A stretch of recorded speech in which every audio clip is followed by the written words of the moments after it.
ભાગ 1 પ્રારંભ પરિચય અને અપમાન અમદાવાદની જૂની પોળની એક સાંકડી ગલીમાં આવેલી 3 માળની જૂની હવેલીની દિવાલોમાં મીરાનો શ્વાસ રૂંધાઈ રહ્યો હતો. આ એ ઘર હતું જ્યાં તે પરણીને આવી હતી, સપનાઓ અને આશાઓથી ભરેલી આંખો સાથે.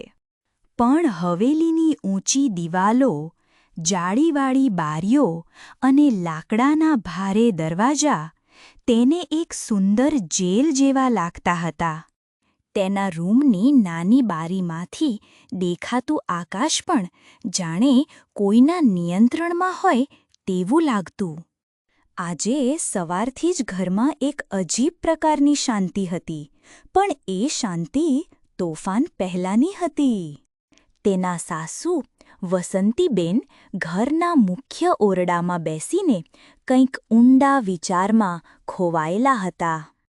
તેમના ચહેરા પર ચિંતાની રેખાઓ સ્પષ્ટ દેખાતી હતી, જે તેમના પરંપરાગત કાપડના વ્યવસાયની ડગમગતી સ્થિતિનું પ્રતિબિંબ હતી.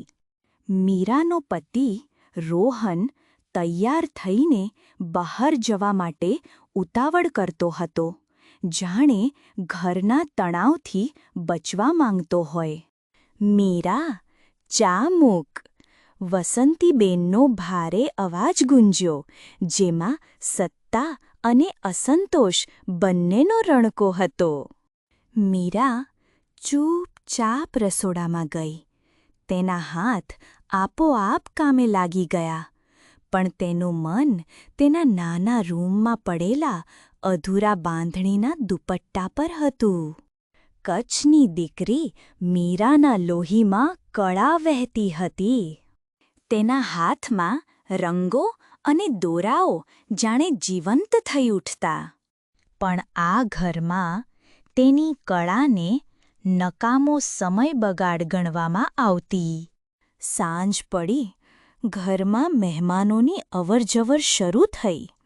કોઈ પારિવારિક પ્રસંગ હતો, અને વસંતીબેન પોતાના ચહેરા પર ખોટું સ્મિત લગાવીને બધાનું સ્વાગત કરી રહ્યા હતા. મીરા મહેમાનો માટે નાસ્તો અને પાણીની વ્યવસ્થામાં વ્યસ્ત હતી. તેણે વિચાર્યું કે આ સારો મોકો છે પોતાની કળા બતાવવાનો. તેણે હમણાં જ પૂરો કરેલો મોરપીંછના રંગોવાળો અદ્ભુત બાંધણીનો દુપટ્ટો લઈને તે બહાર આવી. "માજી, જુઓ," તેણે ધીમેથી કહ્યું, અને દુપટ્ટો વસંતીબેનના હાથમાં મૂક્યો.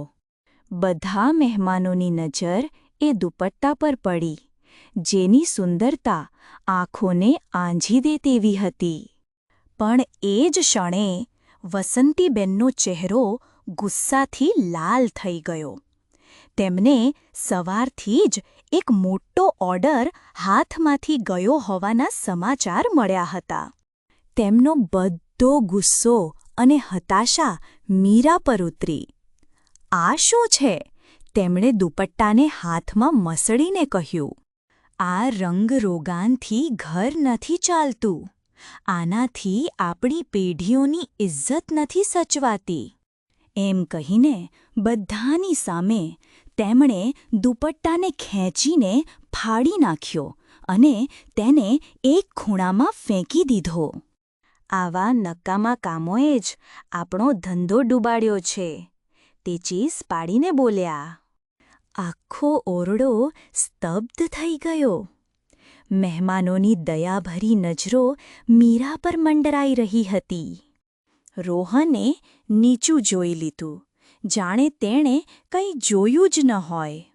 મીરાની આંખોમાંથી આંસુ વહેવા લાગ્યા, પણ તે એક શબ્દ પણ બોલી શકી નહીં. તેના સપનાઓ, તેની કળા, તેનું આત્મસન્માન બધું જ એ ફાટેલા દુપટ્ટાના ટુકડાઓની જેમ વિખેરાઈ ગયું હતું. તે રાત્રે પોતાના રૂમમાં અંધારામાં તે ફાટેલા દુપટ્ટાના ટુકડાઓને ભેગા કરીને છાતી સરસા ચાંપીને ખૂબ રડી. આજે માત્ર એક દુપટ્ટો નહોતો ફાટ્યો, પણ એક વહુનો વિશ્વાસ, અને એક કલાકારનો આત્મા પણ ઘવાયો હતો. અને એ જ ક્ષણે એક રાખમાંથી એક નવી ચિનગારીનો જન્મ થયો. એક એવો સંકલ્પ જેણે નક્કી કરી લીધું હતું કે તે પોતાની કળાને મરવા નહીં દે, ભલે પછી દુનિયા તેની વિરુદ્ધ કેમ ન હોય. ભાગ 2. વિકાસ, ગુપ્ત ઉડાણ અને ઈર્ષ્યા. અને ઈર્ષ્યાજનક રાત પછી મીરા બદલાઈ ગઈ હતી. તેના ચહેરા પરની માસૂમિયતની જગ્યાએ એક ઠંડી, દ્રઢ શાંતિએ લઈ લીધી હતી. તેના ચહેરા પરની માસૂમિયતની જગ્યાએ એક ઠંડી, દ્રઢ શાંતિએ લઈ લીધી હતી. તે ઘરના કામકાજ પહેલાંની જેમ જ કરતી, પણ હવે તેનું મન ક્યાંક બીજે હતું. તેણે પોતાના સ્માર્ટફોનનો ઉપયોગ કરવાનું શરૂ કર્યું, જે અત્યાર સુધી માત્ર પરિવાર સાથે વાત કરવા માટે જ વપરાતો હતો. એક રાત્રે જ્યારે ઘરમાં બધા સૂઈ ગયા હતા, ત્યારે તેણે હિંમત કરીને એક ઇન્સ્ટાગ્રામ એકાઉન્ટ બનાવ્યું. નામ રાખ્યું કચ્છી કલા. તેણે પોતાના જૂના, સાચવી રાખેલા કામોના ફોટા પાડ્યા અને ડરતા ડરતા અપલોડ કર્યા. પહેલાં થોડા દિવસો કોઈ પ્રતિક્રિયા ન મળી. મીરા નિરાશ થઈ, પણ તેણે હાર ન માની. પછી એક દિવસ એક ફોટા પર પહેલી લાઈક આવી, પછી એક કોમેન્ટ. અદ્ભુત કલાકારી! મીરાની આંખોમાં ચમક આવી ગઈ. એ નાનકડી પ્રશંસા તેના માટે ઓક્સિજન જેવી હતી. તેણે વધુ ઉત્સાહથી પોતાના કામના ફોટા મૂકવાનું શરૂ કર્યું. ધીમે ધીમે કચ્છી કલાના ફોલોઅર્સ વધવા લાગ્યા. લોકો તેની કળાને ઓળખી રહ્યા હતા, વખાણી રહ્યા હતા. એક દિવસ અમદાવાદના જાણીતા ટેક્સટાઇલ પુનરુત્થાન કાર્યકર ઈલાબેનનો મેસેજ આવ્યો. તેમણે મીરાના કામની ખૂબ પ્રશંસા કરી અને તેને નવા ડિઝાઇન્સ બનાવવા માટે પ્રોત્સાહિત કરી. ઈલાબેન તેના માટે એક અદૃશ્ય માર્ગદર્શક બની ગયા. તેમની સાથેની વાતચીતથી મીરાને નવી હિંમત અને દિશા મળી. તેને નાના નાના ઓર્ડર મળવા લાગ્યા. કોઈને દુપટ્ટો જોઈતો હતો, તો કોઈને સાડી પર બાંધણીનું કામ કરાવવું હતું. મીરા રાત્રે જાગીને ઓર્ડર પૂરા કરતી અને પછી કોઈક બહાને ઘરની બહાર જઈને પાર્સલ કુરિયર કરી આવતી. આ બધું તે ખૂબ જ ગુપ્ત રીતે કરી રહી હતી. આ દરમિયાન વસંતીબેનનો વ્યવસાય વધુને વધુ નુકસાનમાં જઈ રહ્યો હતો. તેમની જૂની ડિઝાઇન્સ બજારમાં ચાલતી ન હતી. તેમની ચીડચીડિયાટ અને ગુસ્સો મીરા પર વધુ ઉતરતો. આખો દિવસ મોબાઈલમાં શું કરે છે? ઘરના કામમાં ધ્યાન આપ. આવા મેણા રોજિંદા બની ગયા હતા. એક દિવસ રોહને મીરાને તેના બેંક એકાઉન્ટમાં આવેલા થોડા પૈસા વિશે પૂછ્યું. એક દિવસ રોહને મીરાને તેના બેંક એકાઉન્ટમાં આવેલા થોડા પૈસા વિશે પૂછ્યું. મીરા ગભરાઈ ગઈ, પણ તેણે બહાનું બનાવ્યું કે તેના પિયરથી આવ્યા છે. રોહનને શંકા ગઈ. એક રાત્રે તેણે છુપાઈને મીરાનો ફોન ચેક કર્યો અને કચ્છી કલાનું રહસ્ય જાણી ગયો. તેના મનમાં પત્ની માટે ગર્વ થવાને બદલે એક અજીબ ઈર્ષા જન્મી. મીરા, જેને તે હંમેશા એક સામાન્ય ગામડાની છોકરી સમજતો હતો, તે પોતાના દમ પર કંઈક કરી રહી હતી, જ્યારે તે પોતે પોતાના પિતાના ડૂબતા વ્યવસાયને બચાવી શકતો ન હતો. તેણે સીધું કંઈ ન કહ્યું, પણ તેણે વસંતીબેનના કાનમાં વાત નાખી. મમ્મી, મીરા આજકાલ કોઈની સાથે ફોન પર બહુ વાતો કરે છે. લાગે છે બહાર કોઈની સાથે ઓળખાણ વધી ગઈ છે. આ એક ઝેરી તીર હતું જે સીધું નિશાન પર વાગ્યું. વસંતીબેનની શંકાશીલ નજર હવે મીરા પર 24 કલાક રહેવા લાગી. તેમણે મીરાનું ઘરની બહાર નીકળવું લગભગ બંધ કરી દીધું. મીરાને સમજાયું કે રોહને તેની સાથે દગો કર્યો છે. એ દિવસે તેનું દિલ તૂટી ગયું. તે સમજી ગઈ કે આ લડાઈમાં તે એકલી છે. તેનો પતિ પણ તેની સાથે નથી. આ અનુભવે તેને વધુ મજબૂત બનાવી. હવે તેના મનમાં કોઈ ડર નહોતો, કોઈ મોહ નહોતો. માત્ર એક જ લક્ષ્ય હતું: પોતાની ઓળખ બનાવવી, પોતાના પગ પર ઊભા રહેવું. તેણે ઈલાબેનને બધી વાત કરી. ઈલાબેને તેને સાંત્વન આપ્યું અને કહ્યું, જ્યારે દુનિયા તારી વિરુદ્ધ હોય ત્યારે સમજવું કે તું સાચા રસ્તે છે. હવે પાછું વળીને જોવાનું નથી. મીરાએ પોતાની બધી શક્તિ પોતાના કામમાં લગાવી દીધી. તેની ડિઝાઇન્સ વધુને વધુ નિખરવા લાગી, કારણ કે હવે તેમાં તેના દિલનો અવાજ હતો. એક સ્ત્રીના સંઘર્ષ અને આત્મવિશ્વાસનો અવાજ. ભાગ 3: પરાકાષ્ઠા, શક્તિનું પ્રદર્શન. સમયનું ચક્ર ફરતું રહ્યું. વસંતીબેનનો મહાવીર ટેક્સટાઇલ્સ નામનો પેઢીઓ જૂનો વ્યવસાય હવે અંતિમ શ્વાસ લઈ રહ્યો હતો. બજારનું દેવું વધી ગયું હતું અને બેંકે નવી લોન આપવાની ના પાડી દીધી હતી. કારીગરો પગાર માટે રોજ ઘરે ચક્કર લગાવતા. હવેલીની દિવાલોમાં નિરાશા અને હતાશાનો માહોલ છવાયેલો હતો. વસંતીબેન, જે એક સમયે સિંહણની જેમ ગર્જના કરતા હતા, તે હવે એક હારેલા યોદ્ધા જેવા દેખાતા હતા. રોહન પણ તૂટી ગયો હતો. તેના બધા પ્રયાસો નિષ્ફળ ગયા હતા. એક દિવસ તેમના જૂના મેનેજરે એક આશાનું કિરણ બતાવ્યું.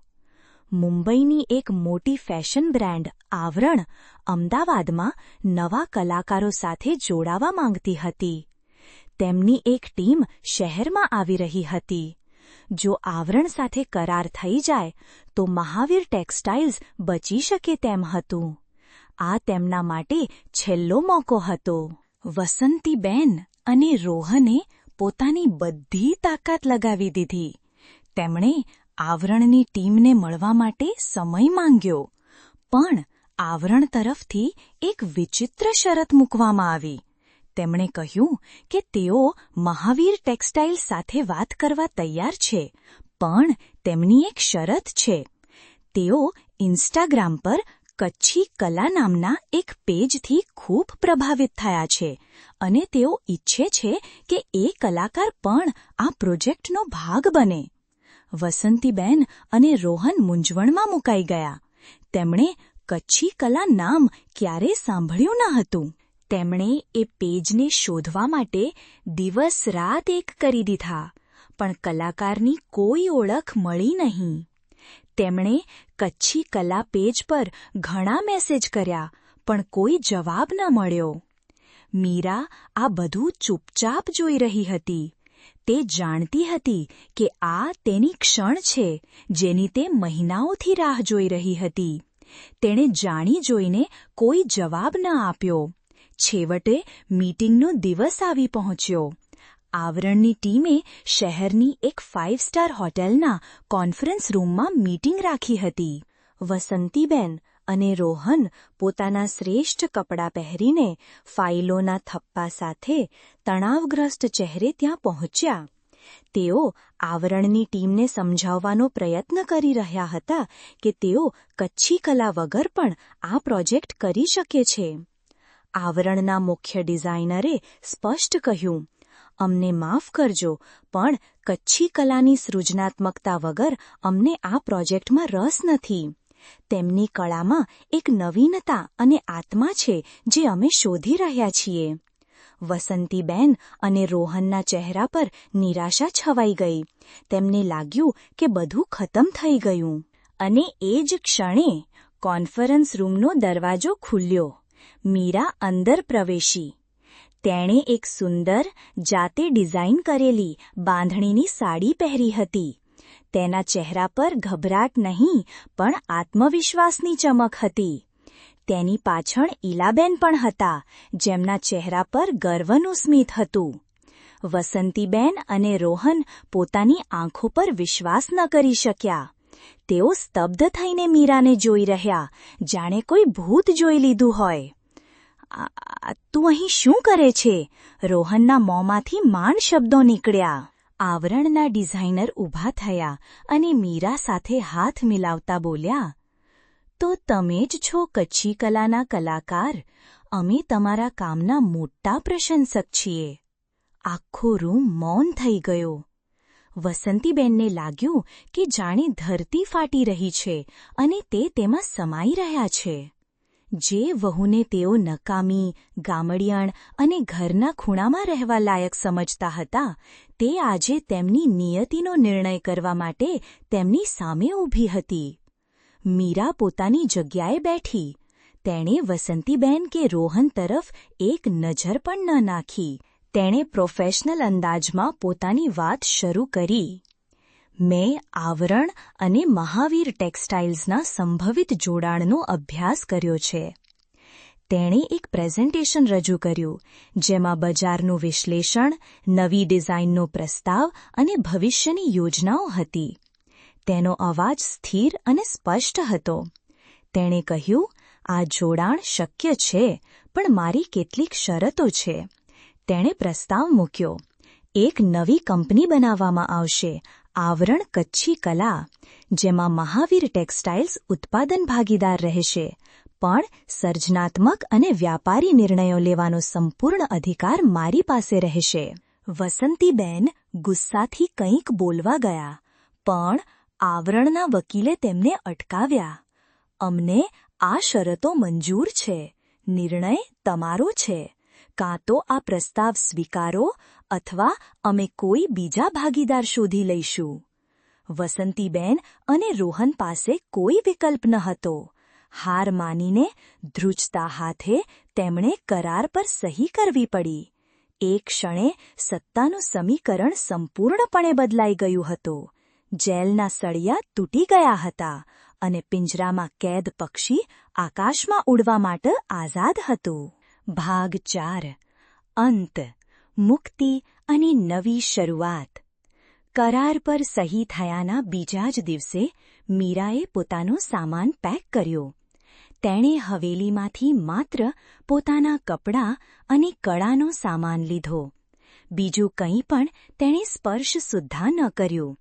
જ્યારે તે ઘર છોડી રહી હતી, ત્યારે વસંતીબેન અને રોહન મુખ્ય ઓરડામાં મૂર્તિની જેમ બેઠા હતા. તેમની આંખોમાં ગુસ્સો, લાચારી અને પરાજયનો ભાવ હતો. મીરાએ તેમની સામે જોયું, પણ કંઈ બોલી નહીં. તેણે ચૂપચાપ ઘરના ઉંબરાની બહાર પગ મૂક્યો, જ્યાંથી એક નવી જિંદગી તેની રાહ જોઈ રહી હતી. તેણે શહેરના એક નવા વિસ્તારમાં, એસજી હાઈવે પાસે, એક નાનો પણ સુંદર ફ્લેટ ભાડે રાખ્યો અને પોતાની વર્કશોપ શરૂ કરી. ઈલાબેને તેને બધી વ્યવસ્થા કરવામાં મદદ કરી. પહેલીવાર મીરાએ ખુલ્લા આકાશ નીચે આઝાદીનો શ્વાસ લીધો. હવે તેના પર કોઈની રોકટોક ન હતી, કોઈના મહેણા ન હતા. માત્ર તેનું કામ હતું, તેના સપના હતા અને તેને પૂરા કરવાની લગન હતી. આવરણ કચ્છી કલા ખૂબ જ ઝડપથી આગળ વધ્યો. મીરાની નવીન ડિઝાઇન્સ અને આવરણના માર્કેટિંગ નેટવર્કે કમાલ કરી દીધી. તેમનું પહેલું કલેક્શન લોન્ચ થતાની સાથે જ સુપરહિટ રહ્યું. પરંપરાગત બાંધણી કળાને આધુનિક સ્પર્શ આપવાના મીરાના પ્રયાસને ફેશન જગતે ખૂબ વખાણ્યો. મીરા હવે માત્ર એક કલાકાર ન હતી, પણ એક સફળ ઉદ્યોગ સાહસિક બની ગઈ હતી. તેના ઇન્ટરવ્યૂ મેગેઝિનમાં છપાવા લાગ્યા. તેને મોટા ફેશન શોમાં આમંત્રિત કરવામાં આવતી. તેણે પોતાની સાથે કચ્છની ઘણી ગરીબ મહિલાઓને પણ જોડી, તેમને રોજગારી અને સન્માન અપાવ્યું. 1 વર્ષ વીતી ગયું. આ 1 વર્ષમાં મીરાએ પાછું વળીને જોયું ન હતું. તેણે વસંતીબેન કે રોહન સાથે કોઈ સંપર્ક રાખ્યો ન હતો. તેમની કંપની મહાવીર ટેક્સટાઇલ્સ હવે આવરણ કચ્છી કલા માટે માત્ર એક ઉત્પાદન એકમ બનીને રહી ગઈ હતી, જે મીરાની સૂચનાઓનું પાલન કરતી. એક દિવસ દિલ્હીમાં એક મોટો ટેક્સટાઇલ મેળો યોજાયો. મીરાને મુખ્ય અતિથિ તરીકે આમંત્રિત કરવામાં આવી હતી. તે મેળામાં ફરી રહી હતી ત્યારે તેની નજર એક નાના સ્ટોલ પર પડી. એ મહાવીર ટેક્સટાઇલ્સનો સ્ટોલ હતો. વસંતીબેન અને રોહન ત્યાં બેઠા હતા. તેમનો દેખાવ ખૂબ બદલાઈ ગયો હતો. વસંતીબેનના ચહેરા પરની કઠોરતા ગાયબ હતી. તેની જગ્યાએ થાક અને નમ્રતા દેખાતી હતી. રોહન પણ પહેલા કરતાં વધુ ગંભીર અને શાંત લાગતો હતો. તેમની નજર અચાનક મીરા પર પડી. 4 આંખો મળી. એક ક્ષણ માટે સમય થંભી ગયો. રોહને શરમથી પોતાની નજર ઝુકાવી દીધી. વસંતીબેને કંઈક કહેવા માટે હોઠ ખોલ્યા, પણ શબ્દો નીકળ્યા નહીં. તેમની આંખોમાં પસ્તાવો સ્પષ્ટ દેખાઈ રહ્યો હતો. મીરાને તેમના માટે ગુસ્સો કે નફરત ન થઈ. તેના મનમાં કોઈ બદલાની ભાવના પણ ન હતી. તેને માત્ર એક વિચિત્ર શાંતિનો અનુભવ થયો. તેણે ધીમેથી માથું હલાવીને એક ઔપચારિક સ્મિત આપ્યું અને આગળ વધી ગઈ. એ સ્મિતમાં કોઈ કડવાશ ન હતી, પણ એમાં એક સ્પષ્ટ સંદેશ હતો: હું આગળ વધી ગઈ છું. તે રાત્રે પોતાના હોટલના રૂમમાં મીરાએ પોતાની ડાયરી ખોલી. તેણે લખ્યું, આજે મેં તેમને જોયા. મારા મનમાં કોઈ ફરિયાદ નથી. કદાચ તેમણે જે કર્યું તે જરૂરી હતું. જો એ રાખ ન હોત તો આ મોર ક્યારેય પોતાના રંગો ફેલાવીને ઉડી ન શક્યો હોત. મેં તેમને માફ કરી દીધા છે. એટલા માટે નહીં કે તેઓ લાયક છે, પણ એટલા માટે કે હું શાંતિને લાયક છું. તેણે ડાયરી બંધ કરી અને બારીની બહાર જોયું. દિલ્હી શહેરની રોશની ટમટમી રહી હતી. તેના ચહેરા પર એક સંતોષ અને આત્મવિશ્વાસનું સ્મિત હતું. તેણે પોતાની લડાઈ જીતી લીધી હતી, પણ કોઈને હરાવીને નહીં, પણ પોતાને જીતાડીને. તેણે સાબિત કરી દીધું હતું કે સાચો બદલો કોઈને બરબાદ કરવામાં નથી, પણ પોતાની જાતને આબાદ કરવામાં છે. અને આ જ તેની સાચી જીત હતી, તેની સાચી મુક્તિ હતી. ભાગ 5. વાર્તાનો વિસ્તાર અને ભાવનાત્મક ઊંડાણ. મીરાની સફળતાની ગાથા ચારે કોર ફેલાઈ રહી હતી. તે હવે માત્ર એક ડિઝાઇનર ન હતી, પણ ઘણી યુવતીઓ માટે પ્રેરણા સ્ત્રોત બની ગઈ હતી. તેને ઘણીવાર મહિલા સશક્તિકરણના કાર્યક્રમોમાં વક્તા તરીકે બોલાવવામાં આવતી. શરૂઆતમાં તે ગભરાતી, પણ પછી તેને સમજાયું કે તેની પોતાની કહાણી જે તેનું સૌથી મોટું શસ્ત્ર છે. તે પોતાની કહાણી કહેતી, એક સામાન્ય છોકરીની, જેણે સંજોગો સામે ઝૂકવાને બદલે સંઘર્ષ કરીને પોતાની જગ્યા બનાવી. તે ક્યારેય પોતાના સાસરિયાનું નામ ન લેતી, પણ સાંભળનાર દરેક વ્યક્તિ સમજી જતું કે તેની પાછળ કેટલો દર્દ અને સંઘર્ષ છુપાયેલો છે. બીજી તરફ વસંતીબેન અને રોહનનું જીવન સંપૂર્ણપણે બદલાઈ ગયું હતું. તેમણે જૂની હવેલી વેચીને શહેરના એક સામાન્ય વિસ્તારમાં એક નાનું ઘર લઈ લીધું હતું. મહાવીર ટેક્સટાઇલ્સ હવે માત્ર એક નાનો ઉત્પાદન એકમ હતો, જેનું અસ્તિત્વ આવરણ કચ્છી કલાના ઓર્ડર પર ટકેલું હતું. વસંતીબેન, જેમને એક સમયે નોકરોની ફોજ વગર ચાલતું ન હતું, તે હવે ઘરના બધા કામ જાતે કરતા. શારીરિક થાક કરતાં વધુ તેમને માનસિક પછતાવો કોરી ખાતો હતો. તેમને વારંવાર એ દિવસ યાદ આવતો જ્યારે તેમણે મીરાનો દુપટ્ટો ફાડી નાખ્યો હતો. તેમને સમજાતું હતું કે તેમણે માત્ર એક કપડાનો ટુકડો નહીં પણ પોતાના ઘરની લક્ષ્મીનું અપમાન કર્યું હતું. રોહનની હાલત પણ ખરાબ હતી. તે હવે કંપનીના કામકાજમાં ધ્યાન આપતો, પણ તેનામાં પહેલા જેવો ઉત્સાહ નહોતો. તેને પોતાની ભૂલ સમજાઈ હતી. તેને સમજાયું હતું કે તેણે માત્ર એક પત્ની જ નહીં પણ એક સાચો મિત્ર અને એક અદ્ભુત કલાકાર ગુમાવી દીધો હતો. તેને પોતાની ઈર્ષ્યા અને કાયરતા પર શરમ આવતી હતી.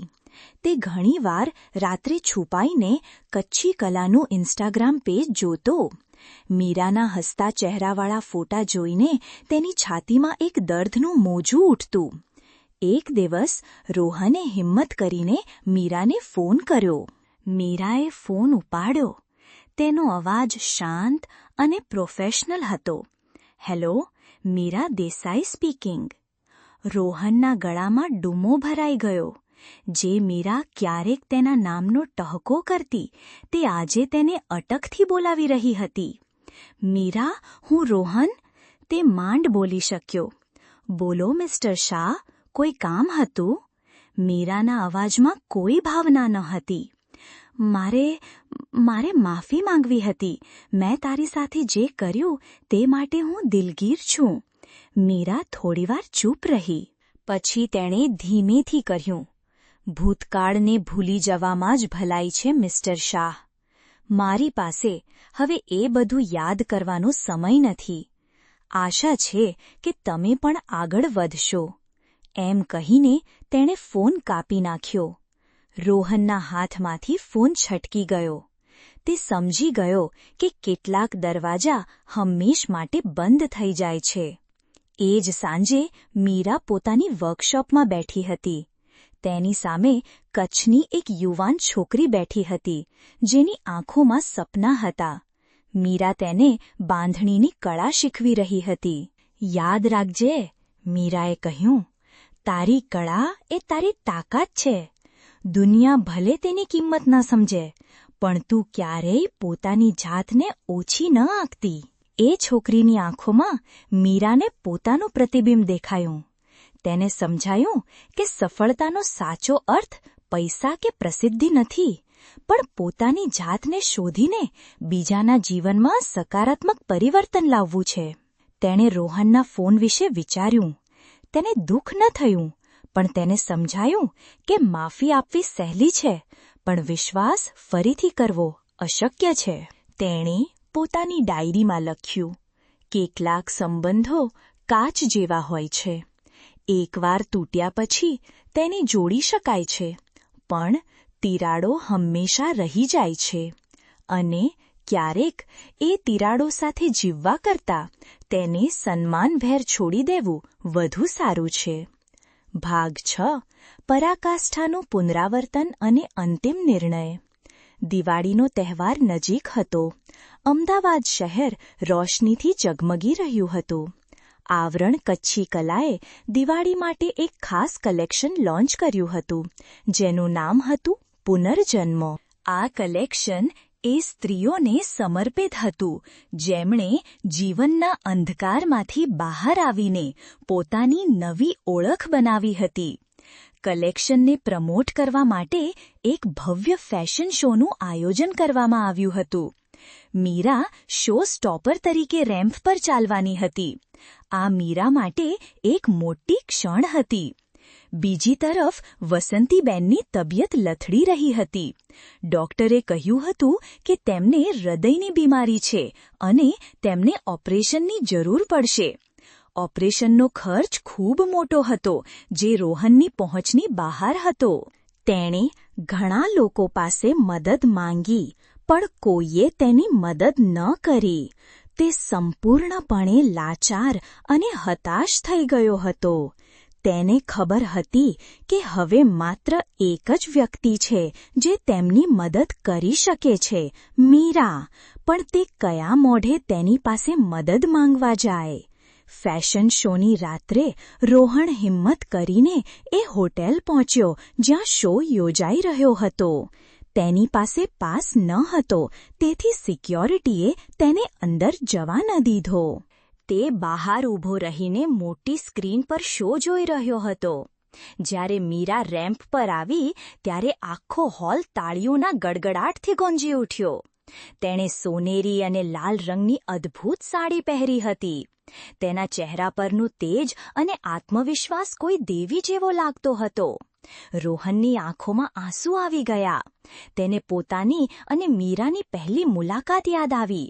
કેટલી સરળ અને માસૂમ હતી એ, અને આજે તે ક્યાં પહોંચી ગઈ હતી અને તે પોતે ક્યાં રહી ગયો હતો. શો પૂરો થયા પછી મીરા પોતાની વેનિટી વેનમાં આરામ કરી રહી હતી ત્યારે તેનો આસિસ્ટન્ટ આવ્યો. મેડમ, કોઈ મિસ્ટર રોહન શાહ તમને મળવા માંગે છે. કહે છે કે ખૂબ જ ઇમરજન્સી છે. મીરાનું હૃદય એક ધબકારો ચૂકી ગયો.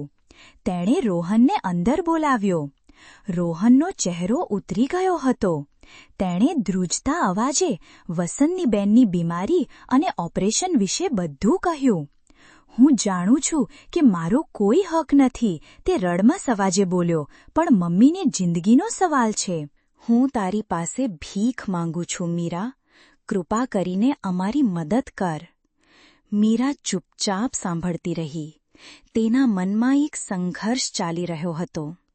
એક તરફ એ સ્ત્રી હતી જેણે તેને જીવનના સૌથી ખરાબ દિવસો બતાવ્યા હતા, અને બીજી તરફ એક માનવતાનો ધર્મ હતો. તેણે શું કરવું જોઈએ? બદલો લેવો જોઈએ કે પછી માફ કરી દેવું જોઈએ? તેણે આંખો બંધ કરી. તેને ઈલાબેનના શબ્દો યાદ આવ્યા. સાચી તાકાત બદલો લેવામાં નથી, પણ માફ કરવામાં છે. પણ માફીનો અર્થ એ નથી કે તું ભૂલી જા. માફી તારા મનની શાંતિ માટે છે. મીરાએ આંખો ખોલી. તેના ચહેરા પર દ્રઢ નિશ્ચય હતો. તેણે પોતાના આસિસ્ટન્ટને બોલાવીને એક ચેકબુક મંગાવી. તેણે ચેકમાં એક મોટી રકમ ભરી અને રોહનના હાથમાં મૂકી. આ પૈસા હું ઉધાર નથી આપી રહી, તેણે સ્પષ્ટ શબ્દોમાં કહ્યું. આ એ વહુનો ધર્મ છે જે ક્યારેક તમારા ઘરમાં હતી. આ પછી મારો અને તમારા પરિવારનો કોઈ સંબંધ રહેશે નહીં. આ છેલ્લી વાર છે જ્યારે આપણે મળી રહ્યા છીએ. રોહન ચેક હાથમાં લઈને સ્તબ્ધ ઊભો હતો. તેની પાસે આભાર માનવા માટે પણ શબ્દો ન હતા. તેણે માત્ર એટલું જ કહ્યું, તું સાચે જ એક દેવી છે મીરા. હું દેવી નથી, મીરાએ શાંતિથી જવાબ આપ્યો. હું માત્ર એક સ્ત્રી છું જેણે પોતાની કિંમત સમજતા શીખી લીધું છે. હવે તમે જઈ શકો છો. રોહન નીચું જોઈને ત્યાંથી ચાલ્યો ગયો. તેના ગયા પછી મીરાએ એક ઊંડો શ્વાસ લીધો. તેને લાગ્યું કે જાણે તેના ખભા પરથી વર્ષો જૂનો બોજ ઉતરી ગયો છે. આજે તેણે સાચા અર્થમાં ભૂતકાળને વિદાય આપી હતી. તેણે પોતાની ડાયરીમાં છેલ્લી એન્ટ્રી લખી. કેટલીક વાર સંબંધોને સમાપ્ત કરવા માટે પણ એક છેલ્લી ફરજ નિભાવવી પડે છે. આજે મેં એ ફરજ પૂરી કરી. હવે હું સંપૂર્ણપણે આઝાદ છું. મારી ઉડાન હવે કોઈ સીમામાં બંધાયેલી નથી. ભાગ 7 ઉપસંહાર. અનંત આકાશ. વસંતીબેનનું ઓપરેશન સફળ રહ્યું. તેમનો જીવ બચી ગયો. જ્યારે તેમને હોશ આવ્યો અને રોહને તેમને બધી વાત કરી, ત્યારે તેઓ કશું બોલ્યા નહીં. તેમની આંખોમાંથી માત્ર પસ્તાવાના આંસુ વહેતા રહ્યા. તેમને સમજાયું કે જે હીરાને તેમણે કાંકરી સમજીને ફેંકી દીધો હતો, તેની ચમક કેટલી અનમોલ હતી. આ ઘટના પછી રોહને મહાવીર ટેક્સટાઇલ્સને સંપૂર્ણપણે બંધ કરી દીધું. તેણે પોતાની માતા સાથે અમદાવાદ છોડીને તેમના વતનના ગામમાં રહેવા જવાનો નિર્ણય કર્યો. તે એક નવું, સરળ જીવન શરૂ કરવા માંગતો હતો, જ્યાં ભૂતકાળનો પડછાયો ન હોય. જતા પહેલા તેણે મીરાને એક છેલ્લો પત્ર લખ્યો. એ પત્રમાં તેણે કોઈ માફી ન માંગી, કોઈ ફરિયાદ ન કરી. તેણે માત્ર એટલું જ લખ્યું, મીરા, તે અમને પૈસા નહીં પણ જીવનનું એક નવું દર્શન આપ્યું છે. તે અમને શીખવ્યું કે સાચી ઇજ્જત મોટા મકાનો કે ધંધામાં નહીં, પણ સારા કર્મો અને શુદ્ધ હૃદયમાં હોય છે. અમે તારા ઋણી રહીશું. તું હંમેશા ખુશ રહે એવી પ્રાર્થના. તારું આકાશ હંમેશા વિશાળ રહે. મીરાએ એ પત્ર વાંચ્યો અને તેને પોતાની ડાયરીમાં સાચવીને મૂકી દીધો. તેમના જીવનનો અધ્યાય હવે તેના માટે સંપૂર્ણપણે પૂરો થઈ ગયો હતો. થોડા મહિનાઓ પછી મીરાએ કચ્છી કલા ફાઉન્ડેશનની સ્થાપના કરી. આ ફાઉન્ડેશનનો ઉદ્દેશ્ય દેશભરની એ પરંપરાગત કળાઓને પુનર્જીવિત કરવાનો હતો જે લુપ્ત થવાના આરે હતી, અને એ કળા સાથે જોડાયેલી મહિલા કલાકારોને આત્મનિર્ભર બનાવવાનો હતો. તે હવે માત્ર એક બિઝનેસવુમન ન હતી, પણ એક સામાજિક પરિવર્તક બની ગઈ હતી. તેનું જીવન હવે માત્ર તેની પોતાની સફળતા પૂરતું સીમિત ન હતું. તે હજારો મહિલાઓના જીવનમાં આશાનું કિરણ બનીને આવી હતી. એક સાંજે તે પોતાની ઓફિસની બારી પાસે ઊભી રહીને સૂર્યાસ્ત જોઈ રહી હતી. આકાશ કેસરી અને ગુલાબી રંગોથી છવાયેલું હતું. તેને પોતાની જિંદગીની સફર યાદ આવી. એ પોળની અંધારી ઓરડીથી લઈને આ વિશાળ આકાશ સુધીની સફર. તેને સમજાયું કે જીવન ક્યારેય સરળ નથી હોતું. દરેકના જીવનમાં સંઘર્ષ અને પડકારો આવે છે, પણ મહત્વનું એ છે કે આપણે એ પડકારોનો સામનો કેવી રીતે કરીએ છીએ. આપણે હારીને બેસી જઈએ છીએ કે પછી રાખમાંથી ઉગતા મોરની જેમ વધુ સુંદર અને શક્તિશાળી બનીને બહાર આવીએ છીએ. તેના ચહેરા પર એક શાંત અને ગહન સ્મિત હતું. એ સ્મિત એક એવી સ્ત્રીનું હતું જેણે દરિયાના તોફાનોનો સામનો કર્યો હતો અને હવે કિનારા પર ઊભી રહીને શાંતિથી લહેરોને જોઈ રહી હતી. તેણે પોતાની જાતને વચન આપ્યું કે તે ક્યારેય ભૂતકાળને પોતાના ભવિષ્ય પર હાવી થવા નહીં દે. તે હંમેશા આગળ વધતી રહેશે, નવી ઊંચાઈઓ સર કરતી રહેશે, કારણ કે તેનું આકાશ હવે અનંત હતું. તેની ઉડાનને હવે કોઈ રોકી શકે તેમ ન હતું. તે મીરા હતી, જેનો અર્થ માત્ર એક ભક્ત જ નહીં પણ સમુદ્ર પણ થાય છે. વિશાળ, ગહન અને પોતાની અંદર આખી દુનિયા સમાવી લેનાર. અને તેણે પોતાની જાતને સાબિત કરી દીધી હતી. ભાગ 8 અંતિમ સ્પર્શ. વર્ષો વીતી ગયા. મીરા દેસાઈ હવે ભારતીય હસ્તકળા અને ફેશન જગતનું એક પ્રતિષ્ઠિત નામ બની ગયું હતું. કચ્છી કલા ફાઉન્ડેશન દેશ વિદેશમાં પ્રખ્યાત થયું હતું. તેણે હજારો મહિલાઓના જીવનને સ્પર્શ્યું હતું.